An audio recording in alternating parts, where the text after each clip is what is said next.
আসসালামু আলাইকুম। আপনারা অনেকদিন থেকে আসলে একটা শেয়ার নিয়ে কথা বলছিলেন, সেটা হচ্ছে সামিট পাওয়ার। কয়েকবারই কমেন্টস করছেন। তো আসলে সামিট পাওয়ার নিয়ে যদি বলি, এই মুহূর্তে এটা একটা রাজনৈতিক শেয়ারে পরিণত হয়েছে। আজকে তার প্রাইস ছিল 18 টাকা 30 পয়সা। 1 বছর আগে যারা শেয়ারটা ক্রয় করছেন তারা 46% লসে আছেন। এই শেয়ারটার ইপিএস এবং net operating cash flow, earning পার শেয়ার এবং নেট অপারেটিং ক্যাশ ফ্লো দুটোই পজিটিভ আছে। কিন্তু সর্বশেষ সে 10% ক্যাশ ডিভিডেন্ড দিছে। পাবলিকের কাছে শেয়ারটার আসলে অনেক বেশি শেয়ার আছে পাবলিকের কাছে। ইনস্টিটিউটগুলোর থেকেও বেশি শেয়ার পাবলিকের কাছে আছে। তো এটা আসলে 10% ক্যাশ ডিভিডেন্ড দিছে এবং ইপিএস এবং এনএফসি পজিটিভ। কিন্তু 5 তারিখের পট পরিবর্তনের পরে আসলে পরিস্থিতি এখন ভিন্ন রকম। এই শেয়ারটার জন্য এটা আছে সামিট পাওয়ার, সামিট অ্যালায়েন্স ফোর্ট, ব্যাক্সমিকো গ্রুপের যতগুলো আছে, শাইন পুকুর, ব্যাক্সমিকো ফার্মা বা ব্যাক্সমিকো, এই শেয়ারগুলা। এই শেয়ারটার আরেকটা প্রবলেম হচ্ছে শেয়ারটা আসলে প্রচুর পরিমাণে এটা ঋণ আছে। আপনারা ফান্ডামেন্টালি যে সাইটটা আছে ওখানে গিয়ে দেখবেন যে এখানে তার ফিড অফ ক্যাপিটাল যতটুকু আছে তার থেকে তার অনেক বেশি পরিমাণ ঋণ আছে তার। এটা একটা বিশাল সমস্যা। যদিও আমি দেখছি ব্যাঙ্কগুলোরই সেম একই অবস্থা, বিশাল বিশাল তাদের শর্ট টার্ম এবং লং টার্ম লোন আছে। তো সেটা আপনারা আসলে এই মুহূর্তে শেয়ারটা এন্ট্রি দেওয়াটা, যদিও সেটা অনেক প্রাইস নিচে নেমে আসছে, এন্ট্রি এই মুহূর্তে দেওয়াটা কতটুকু যুক্তিযুক্ত হবে আসলে এটা ঠিক হবে না এই মুহূর্তে এন্ট্রি দেওয়াটা। তো আমরা আসলে আশা করি যে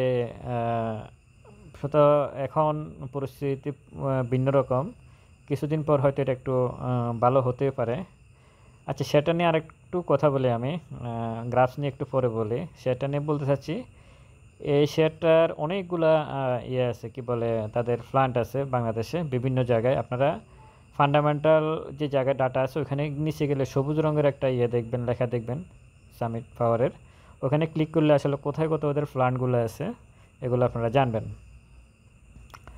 আর এটার আরেকটা ইয়ে হচ্ছে, এদের সাথে সামিট পাওয়ার সরাসরি আদানি গ্রুপ থেকে, ভারতের যে কোম্পানি আদানি গ্রুপ, তাদের থেকে বিদ্যুৎ নিয়ে আসে। তো আদানি গ্রুপের সাথে বর্তমান সরকারের একটু তো প্রবলেম আছেই, যেহেতু 5 তারিখের পর হাসিনা সরকার চলে গেছে। অলরেডি আদানি গ্রুপ তাদের বকেয়া পাওনা পরিশোধ করার জন্য বাংলাদেশ সরকারকে চিঠি দিছে কত মিলিয়ন ডলার। তো এগুলো একটা প্রেশার, একটা সরকারের সাথে, একটা রাষ্ট্রের সাথে আর একটা রাষ্ট্র ফান্ড দেনাতে কিন্তু ঝগড়া বিবাদ করে না, তারা মেন্টালি যে প্রেশারটা দেয় ওটা দিচ্ছে আদানি গ্রুপ বাংলাদেশকে। তো এটাতে তাদের সাথে দিন দিন ব্যবসা সংকুচিত হবে। আমার কাছে যেটা মনে হচ্ছে, আদানি গ্রুপের সাথে বাংলাদেশ সরকারের জ্বালানি খাতের যে বিষয়টা সেটা সংকুচিত হবে। এখানে আরেকটা বিষয় আছে, আগামী ডিসেম্বরে সম্ভবত বিশ্বব্যাংক বাংলাদেশকে জ্বালানি খাতে কয়েক মিলিয়ন ডলার সহযোগিতা করবে। আর এটা যদি করে তখন কিন্তু আদানি গ্রুপের সাথে সামিট পাওয়ার, আদানি গ্রুপের বিদ্যুৎ আমাদের প্রয়োজন খুব বেশি হবে বলে মনে হয় না। মানে সামিট পাওয়ার প্রেশারে থাকবে, যেহেতু সামিট পাওয়ার আওয়ামী গণনার একটা শেয়ার। এটা আমাদের জন্য দুর্ভাগ্য। আপনারা একটা ছবি দেখলে বুঝবেন, এই যে ছবিটা, এটা সামিট পাওয়ারের মালিক যিনি, উনি আজিজ খান, উনি পাশে বিগত দিনের প্রধানমন্ত্রী, বিগত দিনের জ্বালানি মন্ত্রী এবং বিগত দিনের জ্বালানি উপদেষ্টা সবাই একই ফ্রেমে আছে। তো এটা আমাদের জন্য দুর্ভাগ্য যে এইসব শেয়ারগুলোতে আসলে রাজনৈতিক পট পরিবর্তনের সাথে সাথে বাংলাদেশের কিছু কিছু শেয়ার কখনো বিএনপি গভর্নর হয়ে যায়, কখনো আওয়ামী গভর্নর হয়ে যায়। এটা আসলে দুর্ভাগ্যজনক। আর শেয়ারটা পড়ছে অনেক। তো আমি এবার শেয়ারটার ক্যান্ডেলটা নিয়ে যদি একটু বলি, সেটা হচ্ছে আসলে ক্যান্ডেলটা হচ্ছে এই মুহূর্তে যেটা আছে শেয়ারটা কিন্তু 22 টাকা লেভেলে কিন্তু বিশাল একটা বাই আছে। আপনারা বড় যে সবুজ রঙের এটা দেখছেন, ভলিউমটা দেখতেছেন, এটা বাই ভলিউম, সুতরাং এখানে বিশাল একটা ভলিউম হয়েছে। এটা অবশ্যই ভালো। আবার আপনারা 18 টাকা 19 টাকা 17 টাকা এর ভিতরে কিন্তু বিশাল একটা সেল ভলিউমও দেখতেছেন। তো যেহেতু একটা বাই ভলিউম এবং একটা সেল ভলিউম আছে, আমি মনে করি শেয়ারটা যদি সর্বোচ্চ উঠে এটা আসলে 22 টাকা পর্যন্ত যেতে পারে। এর উপরে আসলে এর ভিতরে শেয়ারটা আপ ডাউন করার সম্ভাবনা খুবই বেশি, 18 টাকা থেকে 22 টাকার মধ্যে। এ হচ্ছে শেয়ারটার বর্তমান অবস্থা।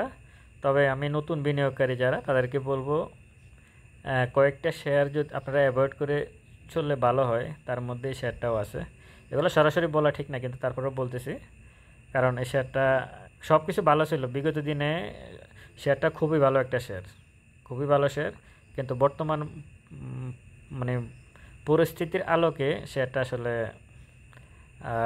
সমস্যা আর কি। বর্তমান পরিস্থিতির আলোকে এই শেয়ারটা এখন একটু সমস্যায় পড়ে গেছে। তো যথেষ্ট পরিমাণ 5 তারিখের পরে শেয়ারটা যথেষ্ট পরিমাণ কারেকশানে আসছে। আসার পরে এখন দেখা যাক কতটুকু সামনে যায়। এখন যে জায়গা আছে জায়গা মোটামুটি স্টে করতেছে শেয়ারটা মোটামুটি স্টে করতেছে, মানে একই জায়গায় ঘুরপাক খাচ্ছে। হয়তো এখান থেকে আর নিচে আসার সম্ভাবনা খুবই কম, নিচে যাওয়ার সম্ভাবনা খুবই কম। তবে তার সামনের দিনে ইপিএস ভালো থাকবে বলে আমি আশা করি না, কারণ যেহেতু প্রবলেম আছে সামনের দিনগুলোতে, তার কাছে হয়তো ক্যাশে থাকবে না, ইপিএসও ভালো আসবে না, যেহেতু আদানি গ্রুপের সাথে প্রবলেম বাংলাদেশ সরকারের বর্তমানে। এবং আমি যতটুকু জানি সামিট গ্রুপের যিনি মালিক উনি বর্তমানে বাংলাদেশেও নাই, উনি দেশের বাইরে। ফারুক খান, আজিজ খান ওনারা আর কি, ফারুক খান তো মন্ত্রী ছিলেন। তো আপনারা একটু সাবধানে থাকবেন এই শেয়ারটা নিয়ে। বিনিয়োগকারী আসলে ক্যান্ডেল বা এই শেয়ার নিয়ে কথা বলার থেকে আমি আসলে সাধারণ বিনিয়োগকারী যারা আমার মতো আছেন, আমি আসলে সাবধানতাটা, প্রত্যেকটা ভিডিওতে সাবধানতাটার কথা বেশি বলি, ধরে ধরে। এটাই আমি করতে চাই সামনের দিনগুলোতে। আশা করি আপনাদের সহযোগিতা পাবো। ভালো থাকবেন সবাই। আসসালামু আলাইকুম।